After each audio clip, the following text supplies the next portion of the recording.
Ang ghost month ay August 23 at matatapos ito ng September 21. Dapat alam nyo yung mga bawal. Unang-una, huwag kang iiyak ng gabi. Kasi, mas titindi yung problema mo, mas makaka-attract ka ng mga negatibo. Pangalawa, pag ghost month, kung mahilig kang tumapik, huwag kang tatapik. Malas din po yan. Pangatlo, kung mahilig kang sumipol, malas din po yun. Huwag kang sisipol, lalo na sa gabi at sa loob ng inyong tahanan. Pang-apat, huwag kang magbubukas ng payong sa loob ng inyong tahanan. Malas po yan.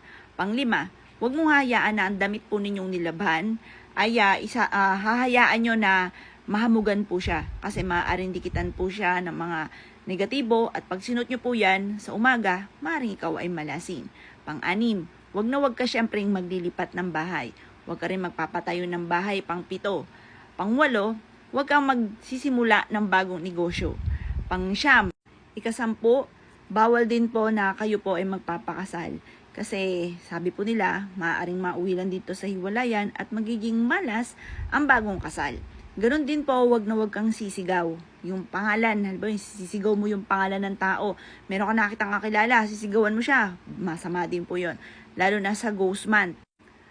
Pang-11, huwag kang lilingon. Lalo na sa mga lugar na hindi mo pa sila kabisado. Yung lugar na bagong salta ka lang, tas palingon-lingon ka, huwag kang lilingon.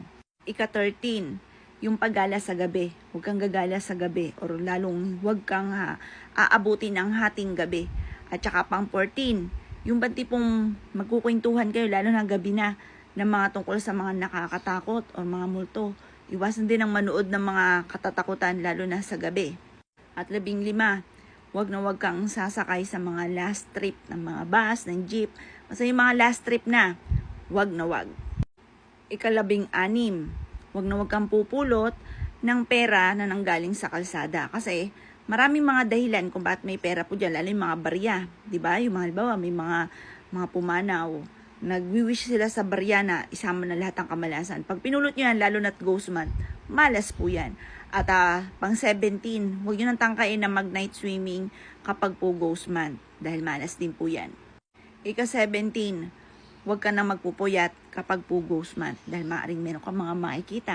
Or kaya sasabayan ka ng mga bad spirit.